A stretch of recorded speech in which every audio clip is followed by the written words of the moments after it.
So this is my first SX28. Actually, this is pretty much my first radio that I've really done anything with. And you just have to be really careful with those module sections in the middle there. 1, 2, 3, 4. You got the first, second RF, mixer, and oscillator, I believe. Yeah, you just have to really be careful with these guys, because these coils here, if you break those puppies, you can be all kinds of hurting. So what I did is I labeled the wires across the top, some sticky tape.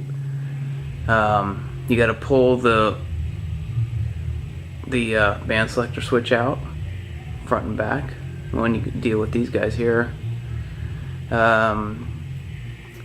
And you, as you can see here, I've got it on its side. The reason why I have it on its side, it's pretty easy to work with on that side. I really didn't care for trying to put it on its back.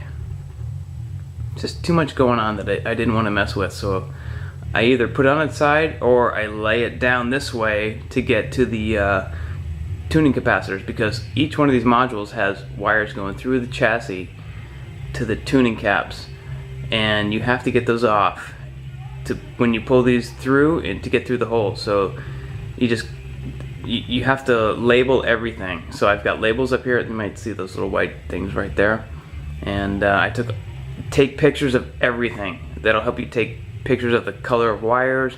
Wires can be brown, they can be white, they can be white with, you know, whatever colored striping. At least you have a document of it.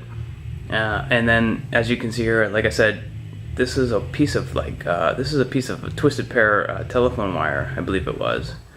It's going through the hole right here, which this right here, that hole right there, that's where the tuning antenna trimmer pot goes through.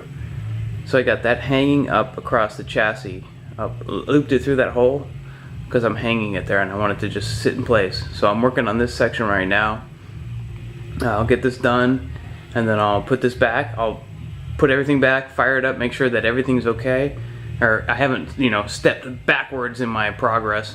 And then I'll pull the next section off and check what I need to, and then do that again. Put it back, fire everything up, move the next section, and then go to the next one.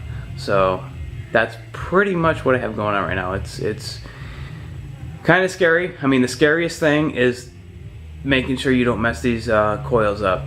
Other than that, you're just pulling stuff out and putting stuff back. It's scary in the sense that you don't want to mess these coils up, but it can be done. It's, you know, if you're just dealing with it, you just gotta, you know, label things, document, take pictures, take a deep breath, and then go for it. I mean, I don't know what else I can say. Like I said, this is my first one of these, and I'm going after quite the complicated radio, I would think. So, you know, do what you can. And if you run into a problem, I guess post a question or freak out. I don't know. Have a beer, take a break, come back later.